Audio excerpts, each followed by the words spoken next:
Buenas tardes a todos y a todas. Les doy la bienvenida a esta actividad organizada por el Observatorio de Comunicación Digital, Tecnologías Emergentes y Educación, bajo la dirección del doctor Luis Ujatovich y que forma parte del programa de extensión de la Facultad de Diseño y Comunicación de la Universidad del Este. Desde esta facultad venimos promoviendo con entusiasmo este tipo de encuentros, con el convencimiento de que la universidad debe ser un espacio abierto al intercambio, al pensamiento crítico y a la construcción colectiva del conocimiento, especialmente en un campo como el de la comunicación, tan atravesado por transformaciones tecnológicas, sociales y consecuentemente pedagógicas. En ese marco, hoy tenemos el privilegio de contar con la presencia del doctor Juan Fernando Muñoz Uribe, a quien agradecemos profundamente por su generosa disposición para compartir con nosotros su mirada y su experiencia.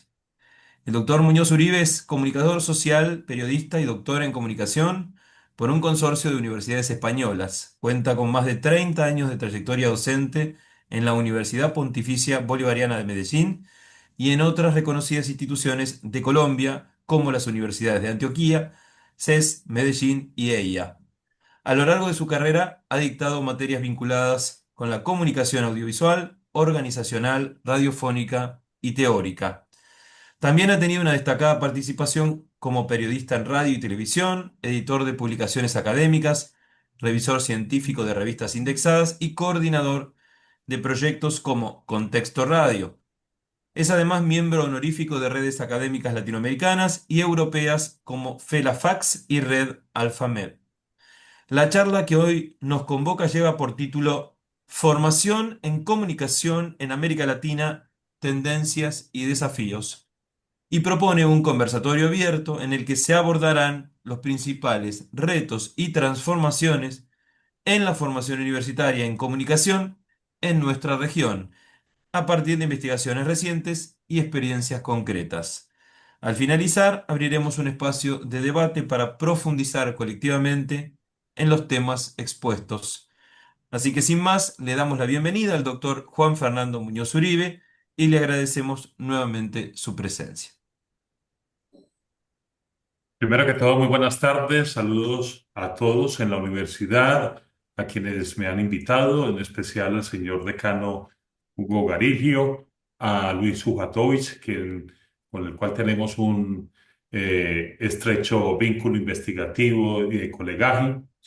Y la intención de esta sesión es compartirles humildemente lo que podrían ser algunas contribuciones de mi parte al tema de la formación en comunicación en América Latina, que corresponde a una investigación que se inició a finales de 2017 y desde entonces venimos realizando en diferentes momentos avances y desarrollos sobre el tema.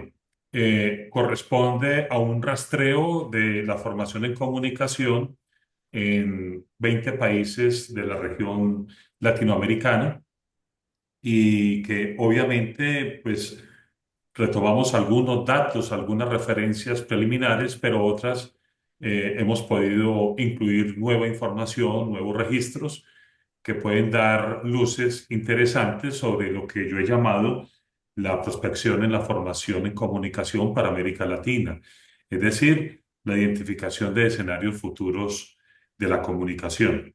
Cuando hablo de la comunicación, aludo no solamente al campo específicamente de la comunicación, sino lo que históricamente se ha planteado de la comunicación. Recordemos que en el contexto latinoamericano primero nacieron las escuelas de periodismo. Caso específico, las primeras escuelas de periodismo no fueron escritas a universidades, sino a salas de periodismo. La Nación y la Patria en Buenos Aires, en Argentina, fueron la clave, fueron las primeras escuelas de periodismo que a comienzos del siglo XX se instauraron, adscritas a los consejos de redacción. Posteriormente, en la década de los 30, aparecen los primeros programas de periodismo, ni siquiera de comunicación, de periodismo pertenecientes a universidades, tanto públicas como privadas. Y a medida que fueron avanzando las décadas del siglo XX, sobre todo en la década del 50 y posteriormente en la década del 60 y 70, empiezan a aparecer programas de comunicación extendidos en todas las subregiones de América Latina. Dígase específicamente en la región norteamericana, México, por América Latina, en la región centroamericana, los países de Honduras, El Salvador, Guatemala, Costa Rica, Panamá. En el caso específico de los países de la región andina, están Venezuela, Colombia, Ecuador, Perú y Bolivia. Los países del Cono Sur, Argentina, Chile, Uruguay y Paraguay. Y Brasil, también en el contexto latinoamericano. Estoy retomando la división que la Federación Latinoamericana de Facultades de Comunicación, a la cual pertenecí en algún momento como presidente, pues ha configurado por territorialidad y extensión. Ya después, en los años 70 y 80, empieza a haber una consolidación bien interesante por los esfuerzos que se realizaron desde CIESPAL, el Centro Internacional para la Formación en Estudios de Periodismo y Comunicación en América Latina. Inicialmente fue de periodismo, una iniciativa convocada por las Naciones Unidas por intermedio de su organismo descentralizado que es la UNESCO y que determinó la necesidad de establecer patrones y lineamientos de formación en todo el mundo en el contexto de comunicación. En el marco de un ejercicio de posguerra, había pasado la Segunda Guerra Mundial y se veía la necesidad de que los países contextualizaran las nuevas circunstancias, lo que llamamos después, mucho tiempo después, el nuevo orden mundial de la información y la comunicación.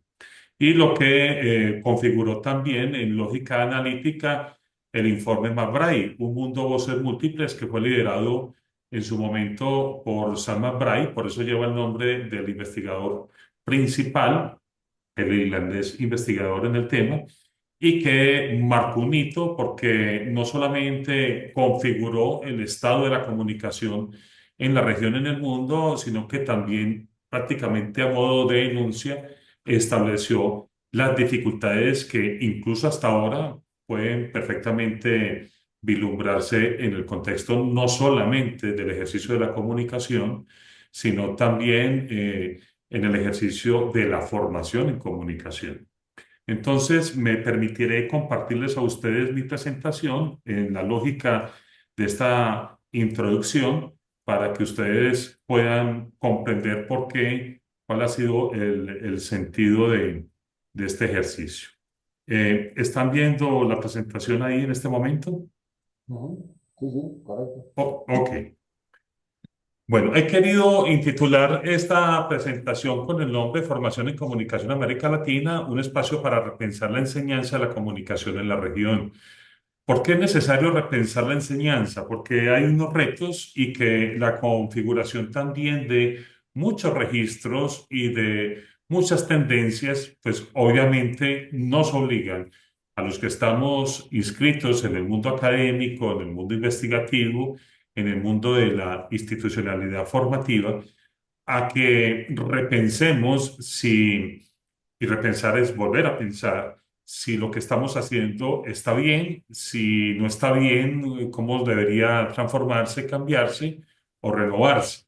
Y esto es un ejercicio de autoevaluación permanente que implica la participación de todos los estamentos.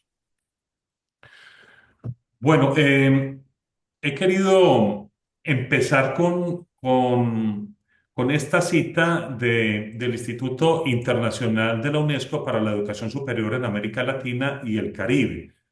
Fue un informe que se presenta en febrero de 2022, pero que indiscutiblemente está asociado a un tema bien interesante. Estábamos recién eh, pasando los coletazos finales de la pandemia, pero que todavía estábamos siendo afectados por este ejercicio. Hay dos componentes que son bien interesantes para poder hoy analizar los contextos o los nuevos contextos o la prospección de la formación en comunicación en América Latina. Uno, el ejercicio de la pandemia y dos, en tiempo de pospandemia, la inteligencia artificial. Inicialmente, en el ejercicio asociado a la pandemia, es decir, las consecuencias que genera la pandemia, Este informe de UNESCO es bien interesante y quise retomar aquí una cita.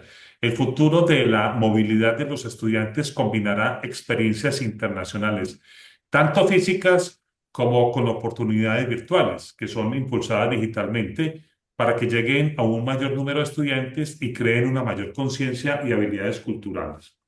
Recuerden que antes de la pandemia hablábamos de la educación virtual, pero eh, en muchas instituciones universitarias de la región seguía pensándose el tema de la virtualidad un tanto de modo romántico. Eh, Era algo como novedoso, algo que permitía ser atractivo, pero que no trascendía ni en las lógicas de cobertura ni en el impacto significativo en los planes de estudio y en la aplicación en las ofertas curriculares.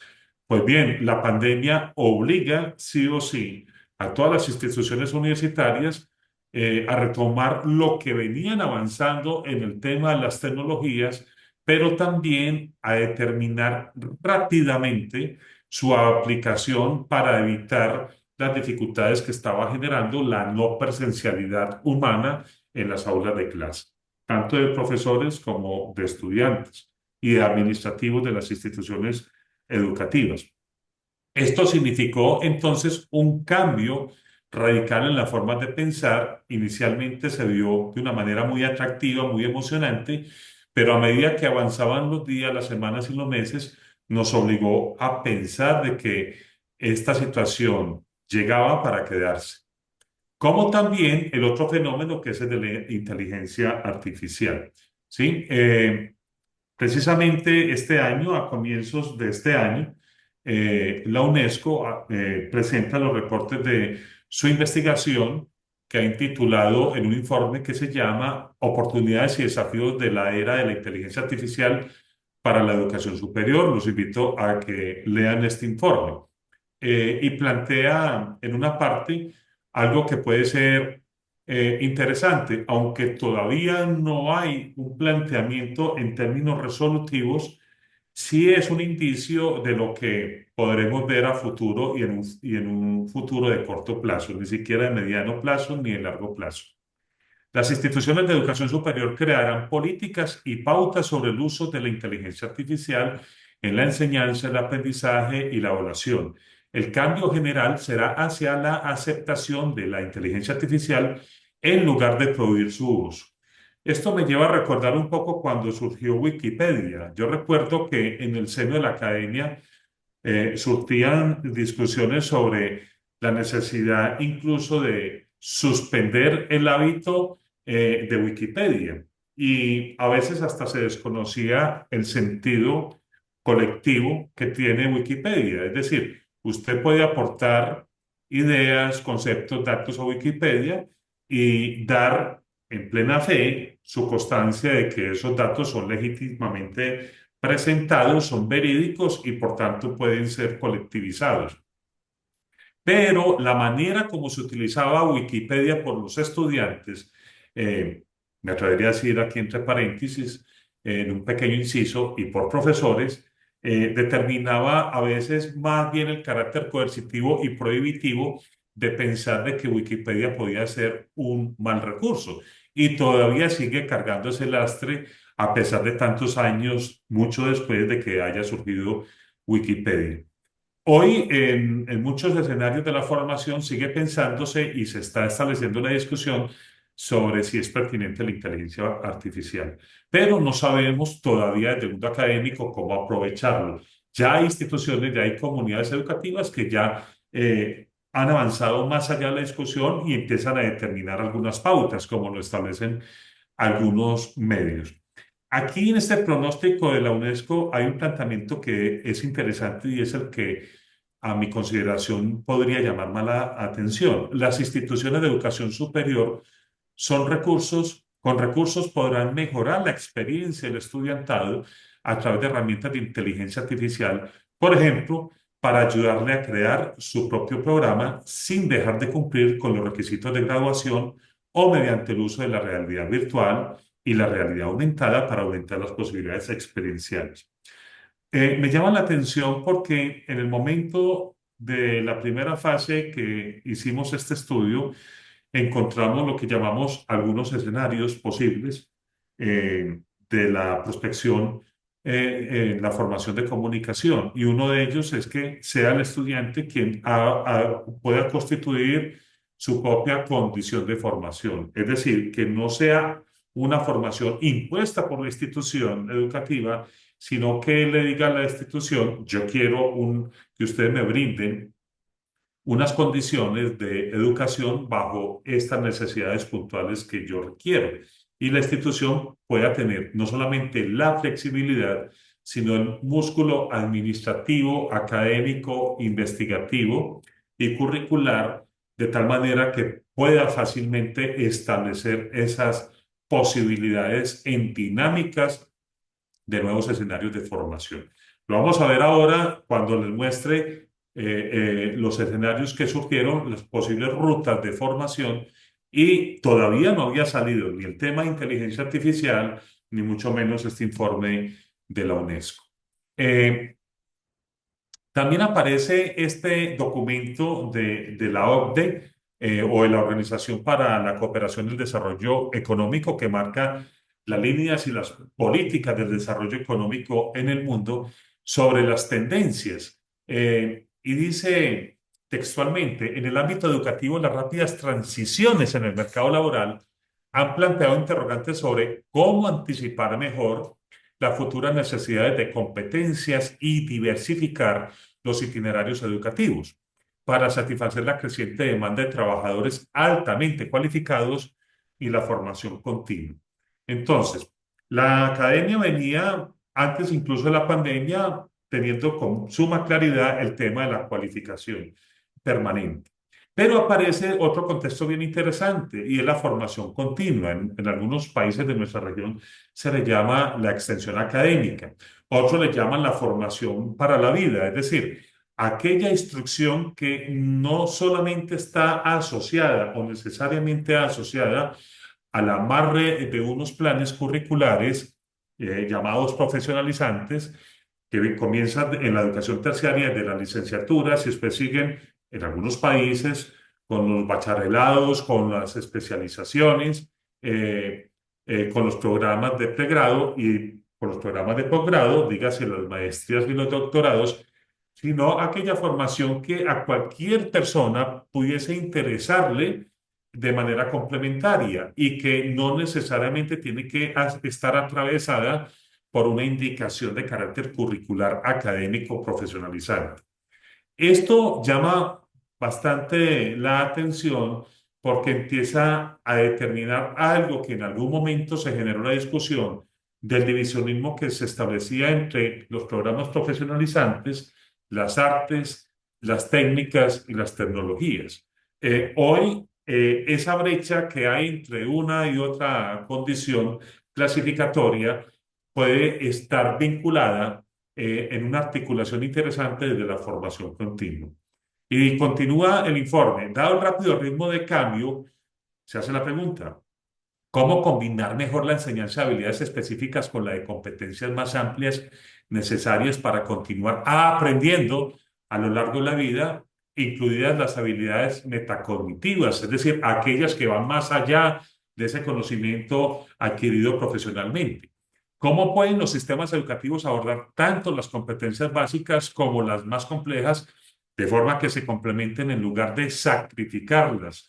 Eso ha sido un ejercicio que al diferenciar se ha discriminado y se ha excluido. Es decir, se escoge esta preferencia de la institucionalidad, la otra podrá ser complementaria, pero no podrá ser importante. Aquí ya obliga a las instituciones a pensar de otra manera. Y se está pensando, mírenlo desde la lógica de la cooperación y el desarrollo económico, en lineamientos mundiales que hoy están marcando esa referenciación. Bueno, aquí ya los voy a invitar a que miremos este ejercicio, que este es un ejercicio resultado de la investigación y que en 2021 nos arroja este resultado. En América Latina, en los 20 países de América Latina y en las 6 subregiones, aquí las tengo enunciadas como regiones, la gran región América Latina, pero están las regiones que presentaba en la introducción. Presenta 834 universidades con programas de comunicación en formación de pregrado o licenciatura o bachillerato, en formación de especializaciones, en formación de maestrías y en formación de doctorado. En esta investigación no se quiso inicialmente hacer esa discriminación de ese tipo de subclasificación de la formación terciaria y de la formación posgradual. ¿Por qué? Porque en muchos países de la región, de la gran región latinoamericana, apenas empezaba a abrirse la intencionalidad de programas de doctorado. Sí hay maestría, sí hay licenciaturas, sí hay especializaciones, pero de doctorado incluso todavía hay algunas subregiones que están con indicadores muy incipientes. Eh, y de esta manera las clasificamos. Y tenemos una columna, la cuarta columna, que es la ubicación en la cantidad de programas. Entonces vamos a encontrar lo siguiente: 834 universidades, 1862 programas, y tenemos que la región andina, es decir, Venezuela, Colombia, Perú, Ecuador y Bolivia, es la región que tiene mayor cantidad de universidades. Posteriormente sigue México como región o subregión, podríamos también llamarlo así, por su extensión territorial. Continúa Brasil también por su extensión territorial. Eh, Después región Cono Sur, que ahí está obviamente Argentina, región Centroamérica y finalmente la región Caribe. Tenemos en cuanto a cantidad de programas de comunicación, México es la primera región que tiene mayor número de programas de comunicación, 508 programas que representan el 27,28%. Sigue los países de la región andina con 499, el 26,79. Después sigue la región del Cono Sur con 318, que representa el 17,07%. Después sigue Brasil como región con 310 programas. Después sigue la región centroamericana y finalmente la región Caribe. En el caso de Argentina, tenemos 55 universidades con programas de comunicación. Ocuparía el quinto puesto como país, es decir, el 6,59%. Y en cuanto a cantidad de programas de comunicación, el cuarto lugar con 177 programas, es decir, el 9,50%. Aquí vemos la ubicación general. Que contempla o consigna gráficamente la ilustración de lo que representa esta consideración. ¿Sí? Esto nos puede dar luces también sobre dónde hallar las tendencias o sobre dónde hallar las configuraciones de la formación en comunicación en América Latina. Obviamente, en algunas consideraciones aplica también la extensión territorial de los países, dígase específicamente países como México o Brasil, que son territorios tan vastos, pues obviamente hay un mayor número de universidades, un mayor número de la oferta en comunicación. También aquí hay otras variables que cruzan como las infraestructuras, las condiciones históricas que se han movido en el tema de la comunicación. Bueno, yo quiero cruzar estos datos que inicialmente en esta primera parte he presentado con otros que también pueden ser interesantes y que corresponden a otras investigaciones que abonan también para poder entender esto de la prospección. De acuerdo con el Instituto Internacional de la UNESCO para la Educación Superior en América Latina y el Caribe, aparecen unas cifras bien interesantes, como cuáles: la movilidad estudiantil. Yo decía en la introducción que una cosa era el comportamiento antes de la pandemia y otra después de la pandemia. El poder tener la posibilidad de la modalidad virtual y obligadamente correspondiente a las condiciones que nos estableció la pandemia por el encierro, por el confinamiento, pues indiscutiblemente las opciones de presencialidad que teníamos antes de la pandemia empiezan a ser dimensionadas, analizadas, reflexionadas en el seno de la institucionalidad educativa. ¿Por qué? Porque no es lo mismo tener una presencialidad, digámosla, de carácter virtual, donde los recursos son sumamente más económicos, a tener una presencialidad física tradicional, la que nos determinaba unas condiciones de traslado físico, de alimentación, de hospedaje, de infraestructura, etcétera, que obviamente resulta más onerosa. Esto determina una decisión para muchas instituciones educativas y es empezar a trasladar las prácticas habitualmente e históricamente establecidas, como fueron los viajes, la movilidad estudiantil, pero también docente, la realización de eventos presenciales, nacionales e internacionales, por unas lógicas que fueran igualmente locales, nacionales e internacionales, pero establecidas en lógica virtual. Un ejemplo es este escenario en el que estamos en este momento reunidos. Hace algunos años obligaba a que yo tuviese que viajar a Argentina y lo que yo representaba, pedir licencia, autorización de mi universidad, los gastos, la logística, el transporte, la alimentación, todo lo que significaba la convocatoria de personas para justificar la asistencia de un invitado internacional para un evento académico.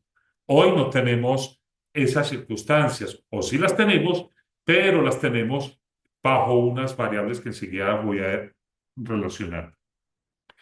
Eh, en el corte que establecía la UNESCO en este informe de 2022, establecía que el 2,6% de la población estudiantil mundial se moviliza. Es decir, si analizamos el número de estudiantes, la población mundial, en este cuadro podríamos establecer que de 7 millones, estamos calculando un tope máximo. Yo lo establezco un tope máximo porque el corte que había era de 6 millones, pero perfectamente hoy podríamos estar superando esa cifra de los 6 millones. El 2,6% se movilizaba, ¿sí?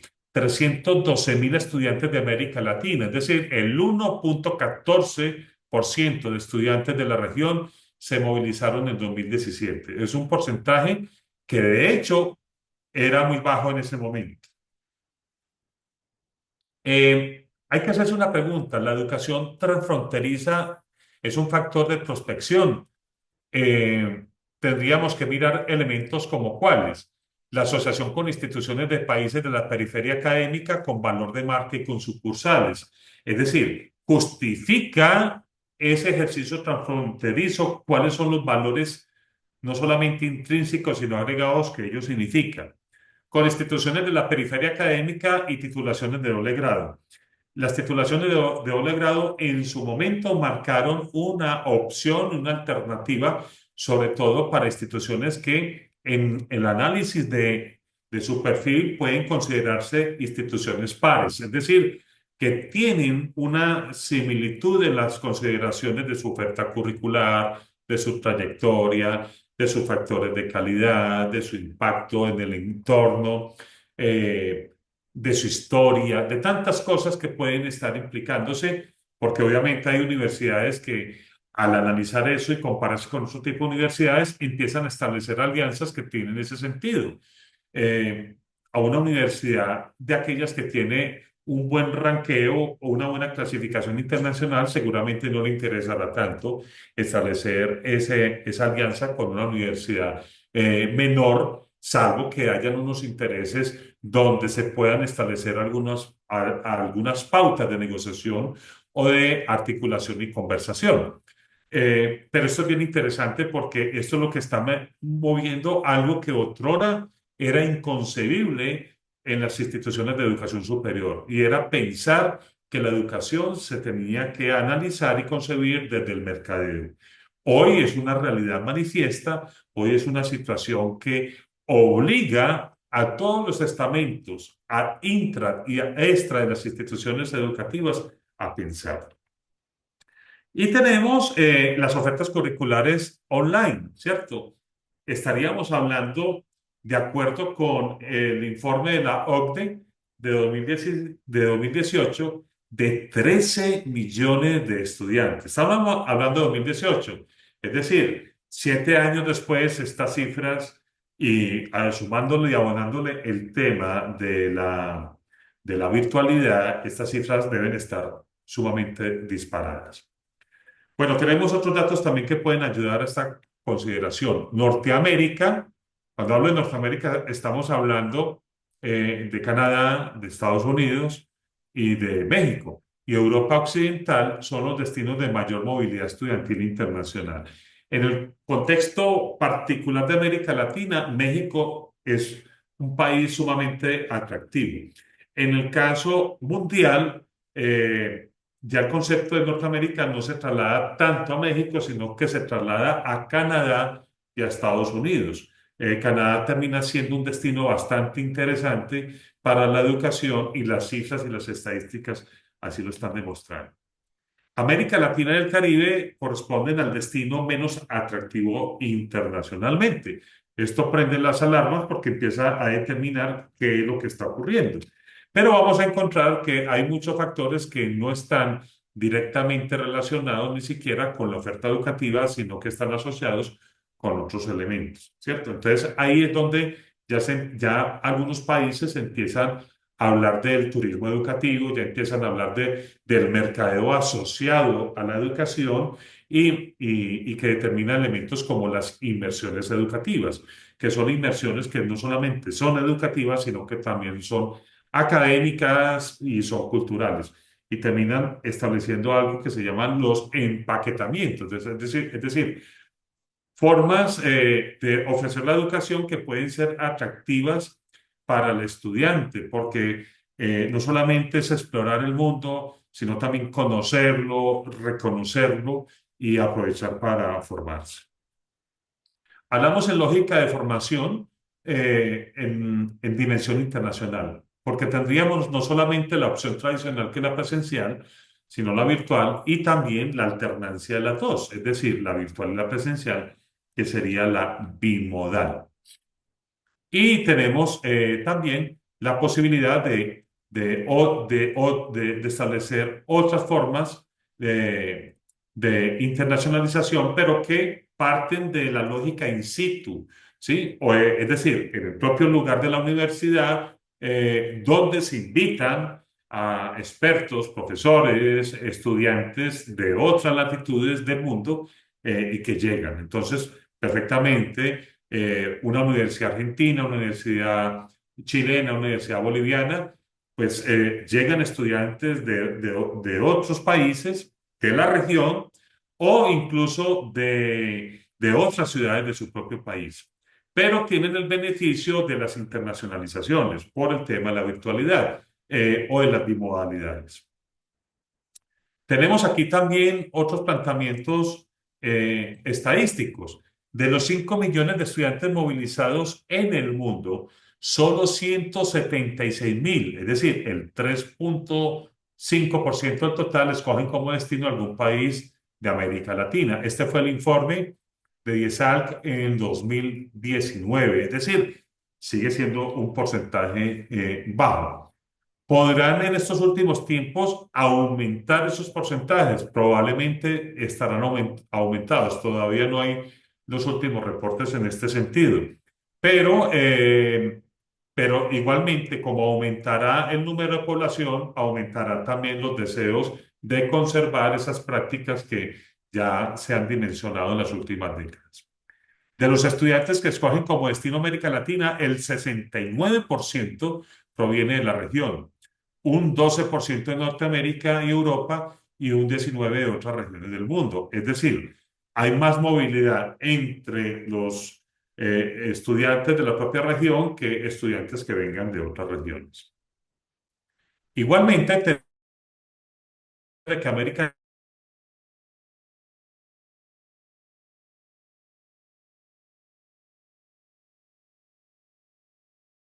Occidental. Y un déficit de movilidad puede ser considerado indicativo de un sistema que no es suficientemente atractivo, ¿sí? Para los estudiantes internacionales por razones diversas. Lo que decía ahora, no solamente académicas, sino económicas o sociales. Los factores de violencia, por ejemplo, en países como Colombia, las circunstancias políticas contextuales de países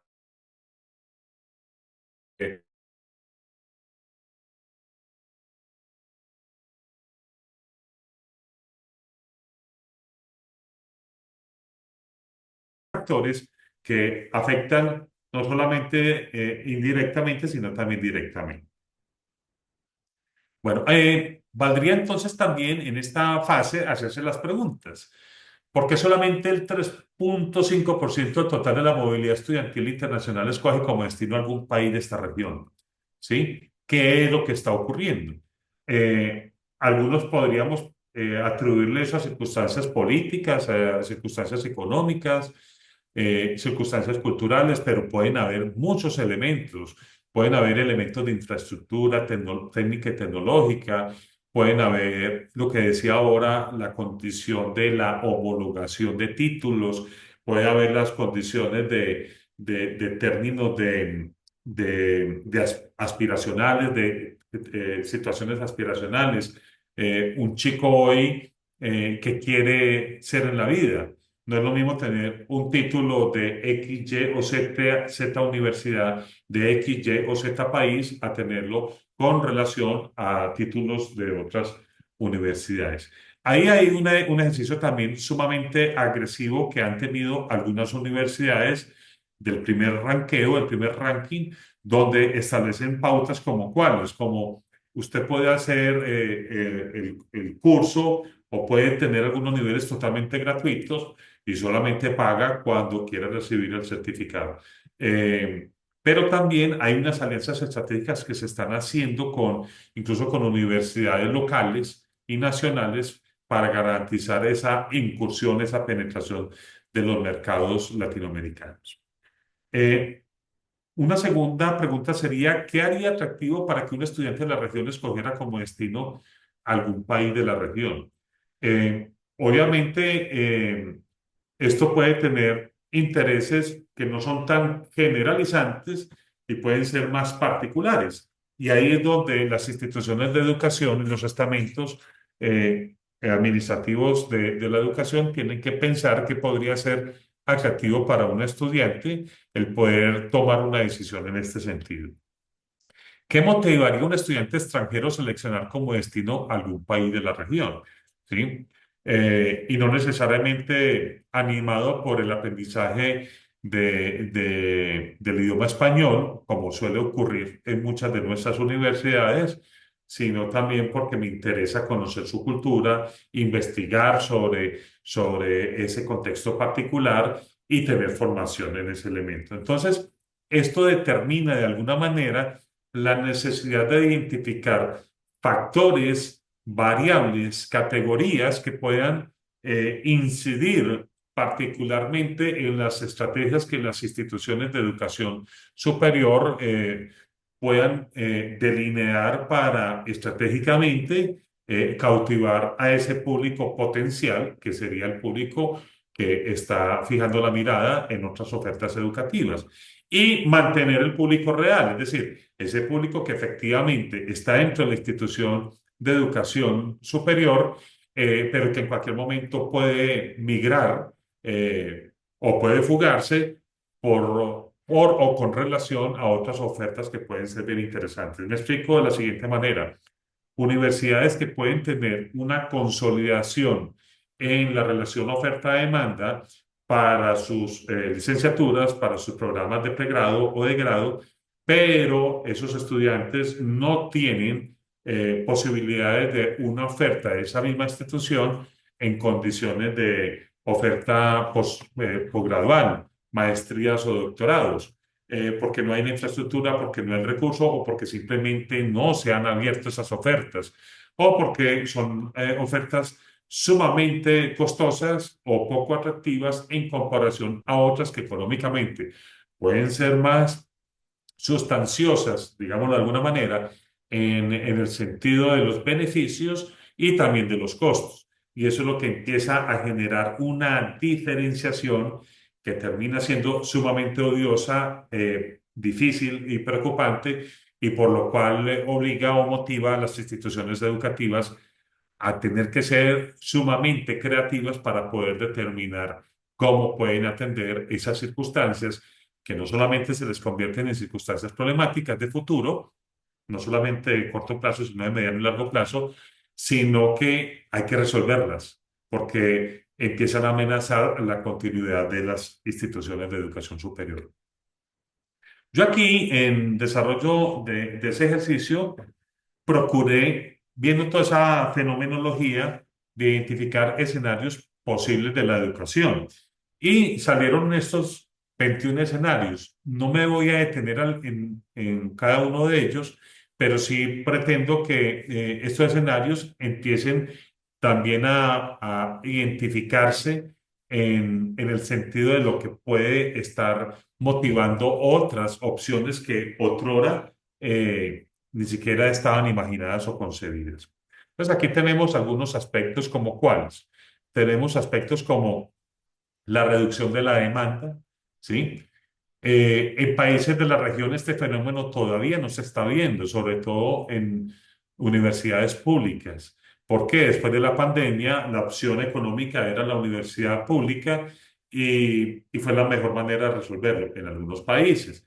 Eh, los costos de algunas instituciones educativas todavía, los bajos costos permiten que la reducción de la demanda no empiece a determinarse, pero en otros países sí ya empieza a marcarse como un escenario posible. Mantenimiento y aumento de la oferta educativa. Eh, la oferta en el crecimiento no es el mismo crecimiento que hubo entre los años 70 a 90, pero sí ha habido un crecimiento progresivo. Quiero contextualizar aquí históricamente. Ahora en la introducción planteaba que a partir de los años 60 empieza a crecer el número de programas, inicialmente de periodismo y después de comunicación, cuando empieza a comprenderse que la comunicación es verdaderamente la sombrilla que cobija los programas de periodismo, no al contrario, ¿cierto?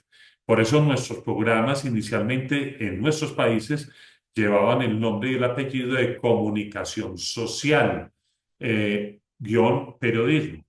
Después aparece en la década de los 80 como estrategia de mercadeo o como estrategia institucional la necesidad de hacer el énfasis. ¿Por qué? Porque en los 80 empiezan a configurarse las tecnologías, estamos hablando de la computarización, la sistematización de la información, la introducción de los sistemas al sistema educativo.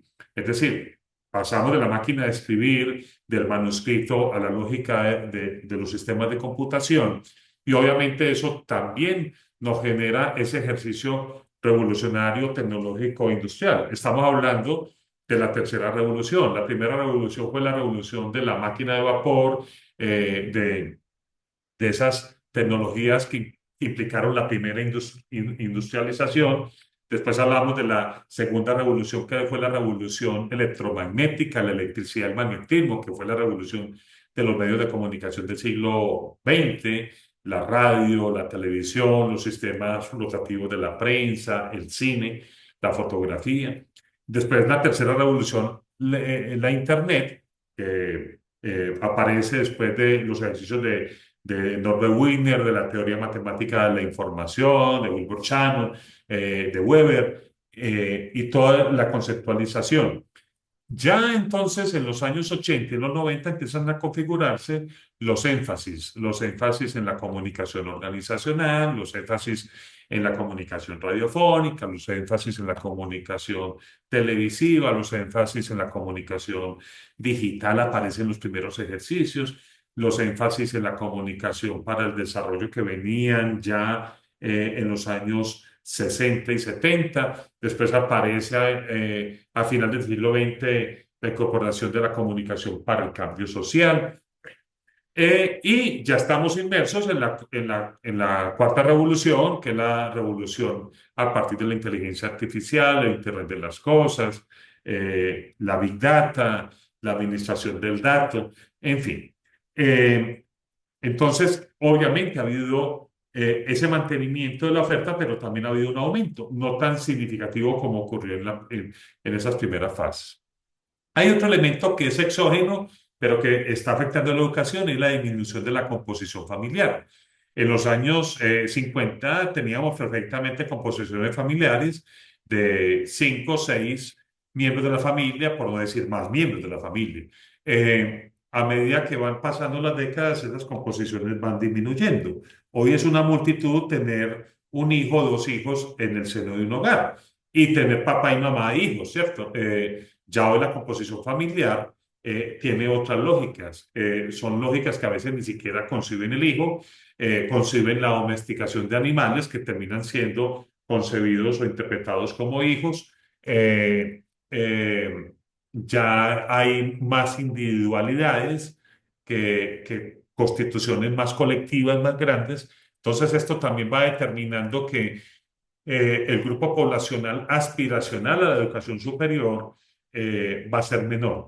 La población mundial humana sigue aumentando, ¿sí? Pero ese aumento no va en alza, sino que se va manteniendo y cada vez va teniendo un declive para poder concebir que más o menos en los años 2050 empieza a haber unos registros poblacionales que progresivamente empiezan a disminuir. Obviamente van a haber menos personas jóvenes para la formación. Miren que ese tipo de fenómenos ya los empezamos a ver en algunas regiones del mundo y en algunos países, ¿cierto?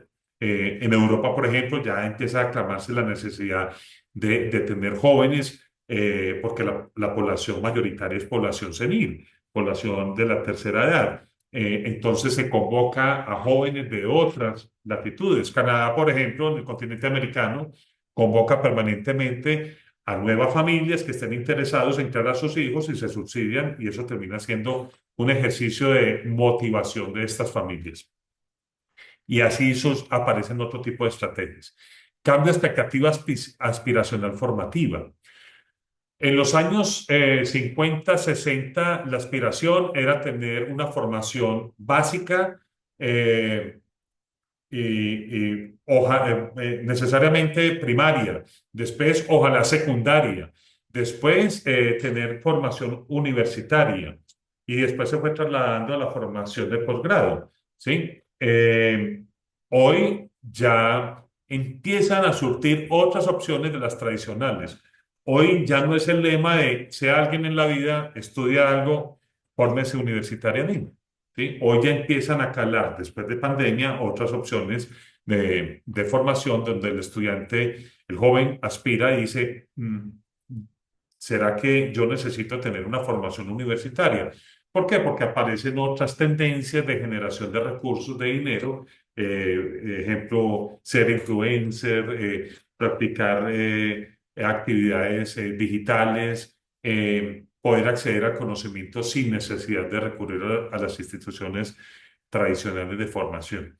Eso todavía sigue siendo un cuadro incipiente, pero ahí está. Y cada vez se va a ver más ese fenómeno.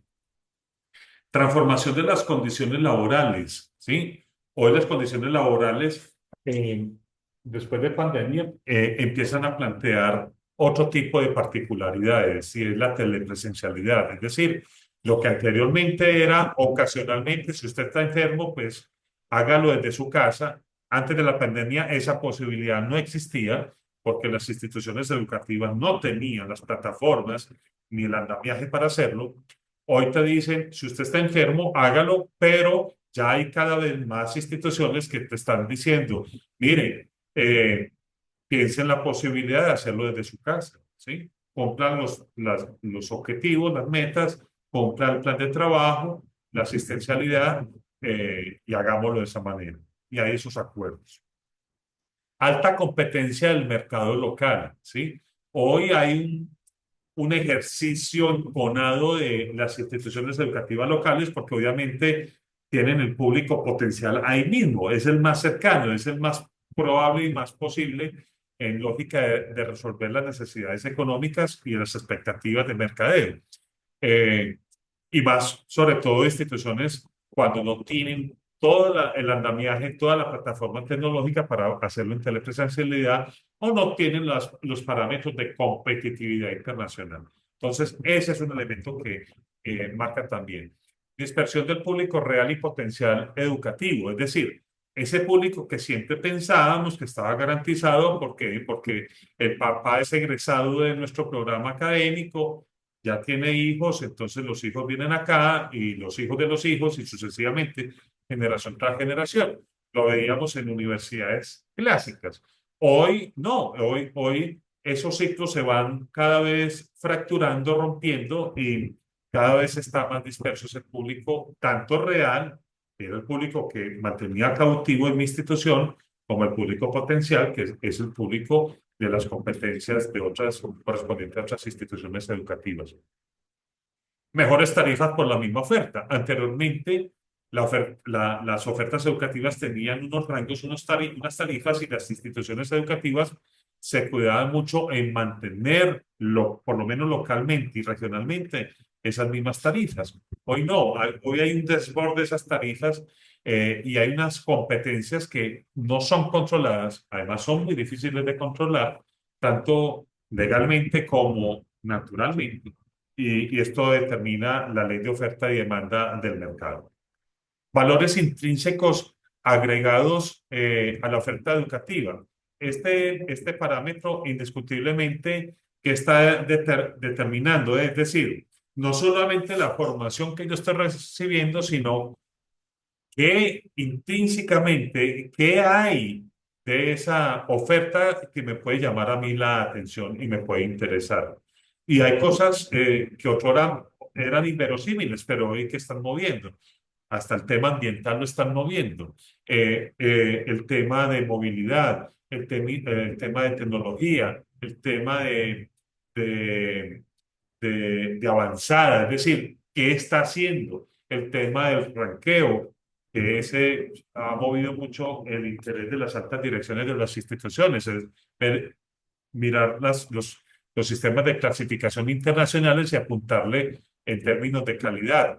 Las acreditaciones en calidad de la educación, que se han movido a través de los ministerios de nuestros países.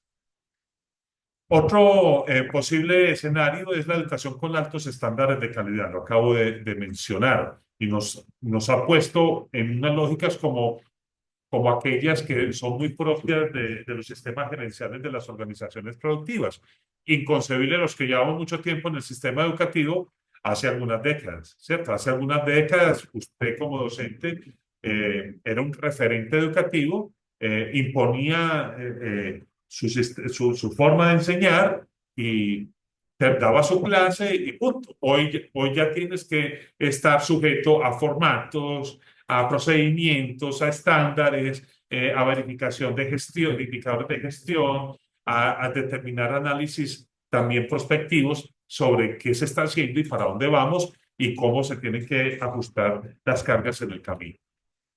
La conveniencia laboral y profesional de la oferta educativa.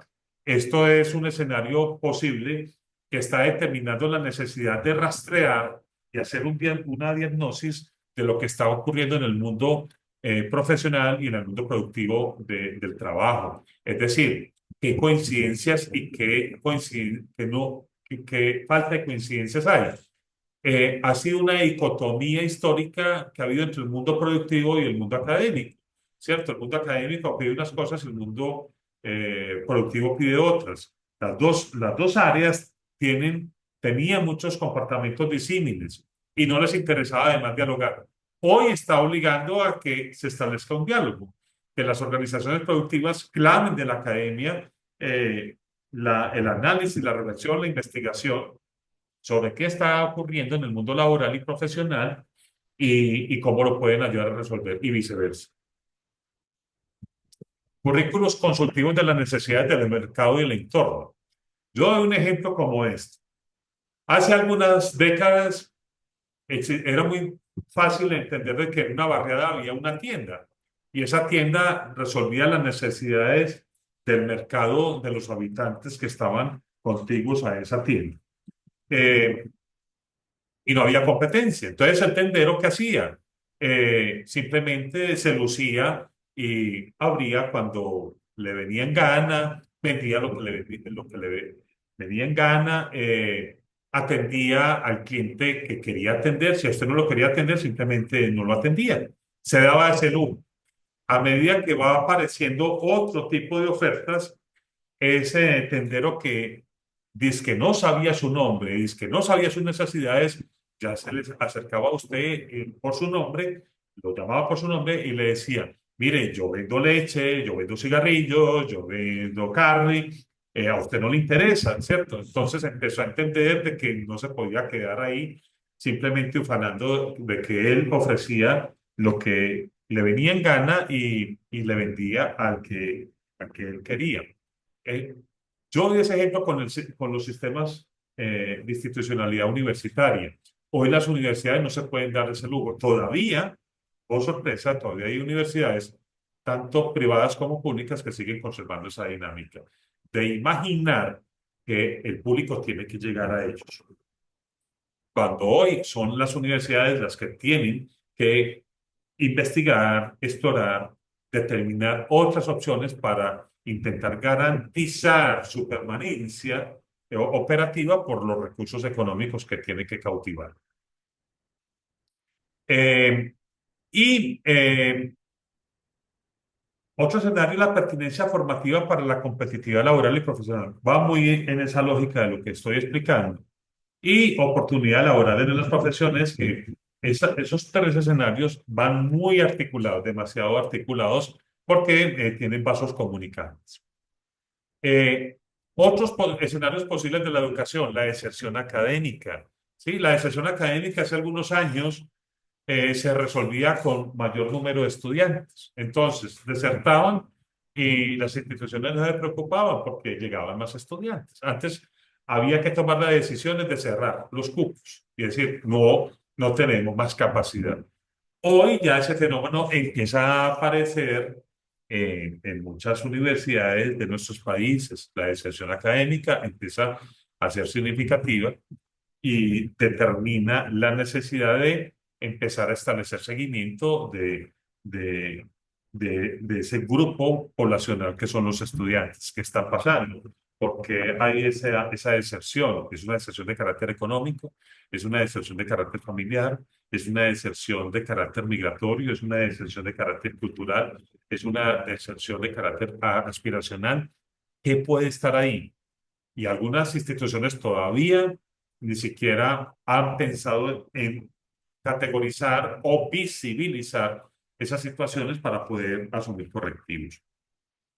Menores ingresos educativos. ¿Por qué menores ingresos educativos? Porque las opciones de la oferta son muchas más amplias y obviamente hay menos posibilidades de beneficiarse de esa torta del mercado, de empezar a beneficiarse de ella. Mayores costos educativos. Hoy no es lo mismo la educación de hoy no es la misma educación de hace 30, 40, 50, 60 años. ¿Por qué? Pues porque hoy hay mayores costos, porque hoy hay mayores necesidades de infraestructura, mayores posibilidades de servicio. Anteriormente la capacidad instalada podía ser costosa, pero era una capacidad instalada que duraba en el tiempo, que simplemente la administración era mínima. Aulas, sillas, algunos laboratorios. Hoy los laboratorios tienen que ser mucho más especializados. Hoy las garantías de infraestructura tecnológica tienen que ser mucho más garantizadas. Hoy el personal tiene que ser mucho más especializado. Hoy las ofertas curriculares obligan a una cualificación permanente del personal docente, entre otros aspectos. Incapacidad económica aspiracional. Ese sigue siendo un escenario posible en la educación. No tengo dinero y hay muchas instituciones que quisieran el poco dinero que tengo tenerlo.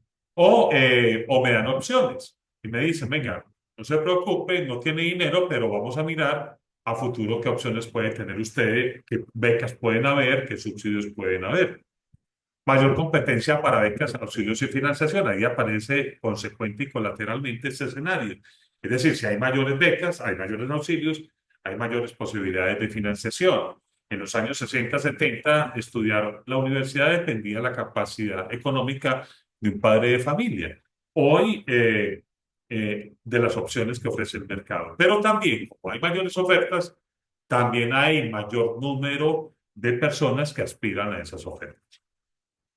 Menor margen de maniobrabilidad financiera, es decir, pese a que hay mayores posibilidades financieras, el margen de maniobrabilidad está supeditado a la cantidad de instituciones de educación que están pidiendo esas maniobrabilidades financieras.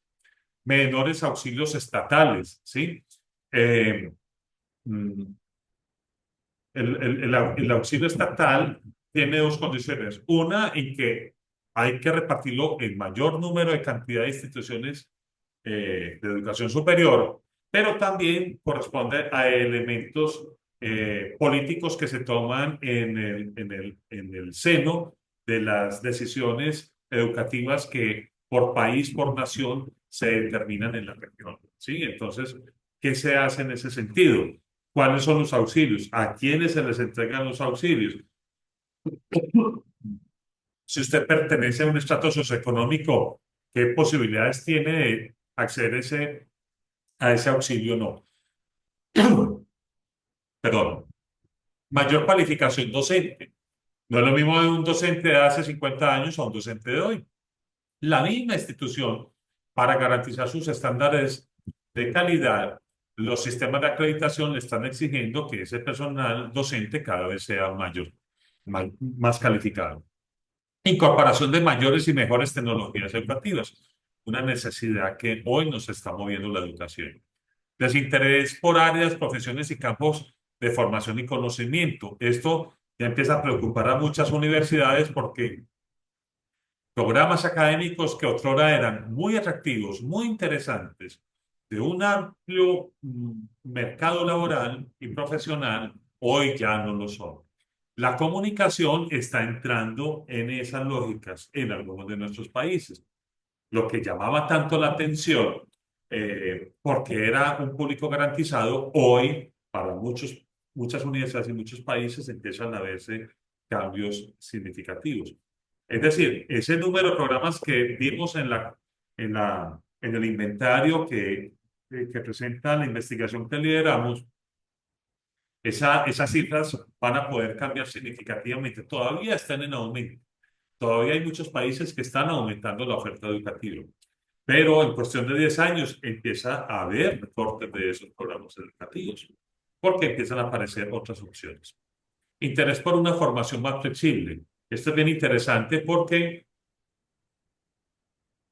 no solamente establecido por las necesidades del mercado, sino porque también los patrones de medición de la calidad en sus factores nacionales e internacionales y en las lógicas económicas de la educación están determinando la necesidad de una mayor flexibilidad curricular.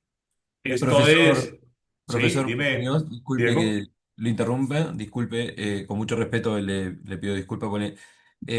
Necesitaríamos ir cerrando la exposición en la medida de que le resulte a usted posible, porque en unos minutos debemos ceder el espacio para el uso del Zoom institucional para otra actividad, me acaban de avisar. Perfecto, No sé cuánto le queda de exposición, pero en todo caso podríamos incluso dejar algún espacio como para charlar un poquito y darle cierre a la actividad.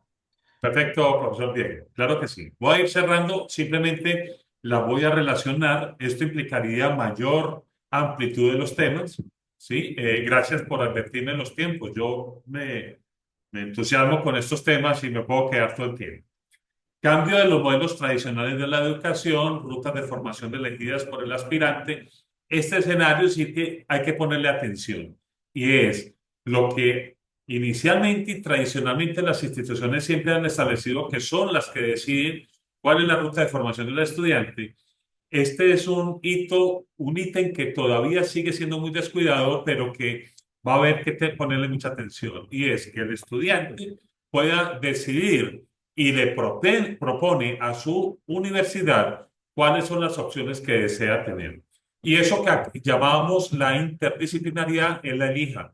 Por decir algo, yo quiero algo de ciencias estratégicas, yo quiero algo de ingeniería, yo quiero algo de derecho, yo quiero algo de comunicación, yo quiero algo de ciencias sociales, perfectamente la institución se la pueda dar y se la permita homologar para su titulación.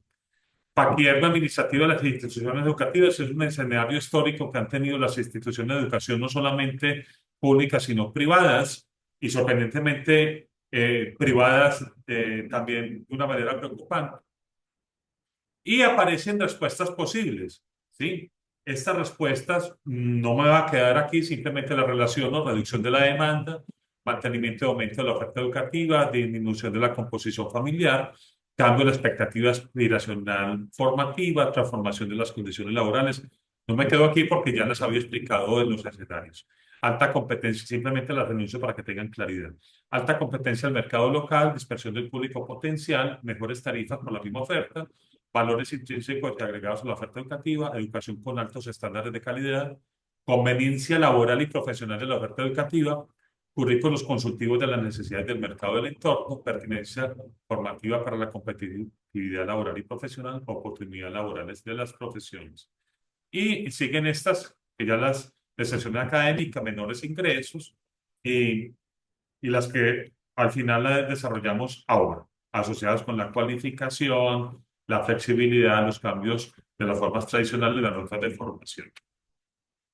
Bueno, esto indiscutiblemente para ir ya cerrando la presentación, nos determina entonces que hay necesidad de explorar entornos que han sido históricamente descuidados y desconocidos, adherir a nuevos socios educativos, a consolidar mercados, a potenciar talentos y recursos educativos, a atender necesidades de la educación, a la apertura y funcionamiento de convenios y alianzas entre instituciones y a la prestación de servicios educativos a otras instituciones educativas, como también al establecimiento y funcionamiento de redes educativas de conocimiento de investigación, la elaboración de proyectos entre instituciones y de una oferta internacional en todas las dimensiones de la educación, la revisión y actualización de las alianzas y convenios. ¿Sí? Aquí dejo finalmente algunos datos para tener en cuenta, que los dijimos al principio. La cantidad de estudiantes que cursan estudios terciarios fuera de su país de origen casi se ha triplicado. Los países de América del Norte y Europa Occidental alojan a casi la mitad de los estudiantes móviles. En las últimas décadas, la tasa bruta de matriculación en la educación superior se ha duplicado en un 19% al 38%, pero 10 años después va a empezar a disminuir. Canadá es el país con mayor cantidad de universitarios, luego de Japón, Israel, Corea del Sur, Estados Unidos, Finlandia, Noruega, Australia y Luxemburgo. Bueno, y dejo finalmente esta conclusión. La prospección de la formación en comunicación en América Latina no podrá seguir siendo vista del mismo modo. Las condiciones de la demanda están cambiando y la oferta, en muchos casos, solo aumenta, no se transforma. El sistema educativo tendrá que prepararse para asumir el reto de un nuevo estudiante, cuyo perfil de admisión tendrá que ser muy distinto, con rutas de formación incluso insospechadas por la institucionalidad formativa. De esta manera, dejo aquí la presentación y les agradezco el que hayan tenido la paciencia para escuchar. Muchas gracias, profesor. Bueno, para finalizar, nuevamente agradecerle al profesor Muñoz Uribe y a todas y todos los que se acercaron y compartieron este espacio. Sabemos que el horario coincidió con algunas actividades académicas, lo cual puede haber dificultado la participación de más integrantes de la comunidad académica de UDE. De todos modos, valoramos profundamente este encuentro y el compromiso con las acciones que estamos llevando adelante desde la Secretaría, desde los observatorios, desde el decanato. Así que nuevamente agradecer. Seguimos trabajando para fortalecer estos espacios y construir colectivamente una extensión, una investigación, una docencia cada vez más activa y cercana. Gracias nuevamente y bueno, espero que nos volvamos a encontrar pronto. Muchas Perdón, Diego, gracias. una cosa. Muchas gracias a ustedes. Oh, quería decir Perdón. algo, me parece. Y Sí, adelante, por Hugo. favor. Sí, profesor Muñoz Uribe, en primer lugar, muchísimas gracias por la excelente presentación. A mí me gustaría mucho, no sé si usted lo puede hacer posible, de transformar esto en un artículo. Este artículo debería estar, o si no, si nos autoriza, hacer una síntesis del conversatorio de la charla y usted después la chequea. Debería estar presente en la revista virtual, UDI virtual en línea del sistema de educación a distancia nuestro, y además le quiero acercar al cuerpo docente del sistema de información de educación a distancia que dirige la profesora Mariana Quijena, porque me parece que hay muchísima información y cosas realmente muy interesantes que a mí me hubiera encantado. Acá las tengo anotadas muchas de ellas porque son cosas que nos están desafiando a día, así que si a usted le parece bien, en primer lugar, deberíamos nosotros revisar nuestra convocatoria porque me sorprendió muchísimo que en esta charla no hubiera la presencia que amerita la calidad de la presentación. Si usted nos autoriza, profesor, nos gustaría que esto se transforme en un artículo si usted está disponible, y si no, hacemos una síntesis, usted la chequea y queremos ponerla a disposición del equipo de enseñanza a distancia. Muchísimas Con gracias, mucho gusto, profesor. decano. Como usted considere, siempre a su servicio, en lo que estime inconveniente. Pueden ser las dos opciones, las que ustedes determinen. Luis tiene la presentación en PDF que las pueden compartir, pueden acceder a mi investigación doctoral, pero también a múltiples artículos que he hecho sobre este tema y que pueden ser interesantes y que se han, de hecho, también divulgado en otras universidades y en varios países de la región. Y maravilloso que la idea es que estas investigaciones no se queden ahí, sino que nos animen y nos convoquen, porque hay muchas necesidades que están ahí, latentes, manifiestas y tanto latentes como manifiestas, pues hay que empezar a resolverlas. Y hay en algunos países donde apenas la problemática se está empezando a ver, en otros donde ya se está registrando y en otros donde ni siquiera se imaginan que va a ocurrir. Entonces, hay ahí la importancia de que ustedes también tomen sus propias conclusiones. Perfecto. Muchísimas gracias, profesor. Con mucho gusto, decano. Muchísimas gracias, Juan Fernando. Un lujo y Gracias, sí, vamos a Hugo. quedar conectados. Ok, Perfecto. perfecto. Muchas Hasta pronto, gracias. equipo. Gracias por todo. Hasta luego, profesor Diego. Un placer conocerlo.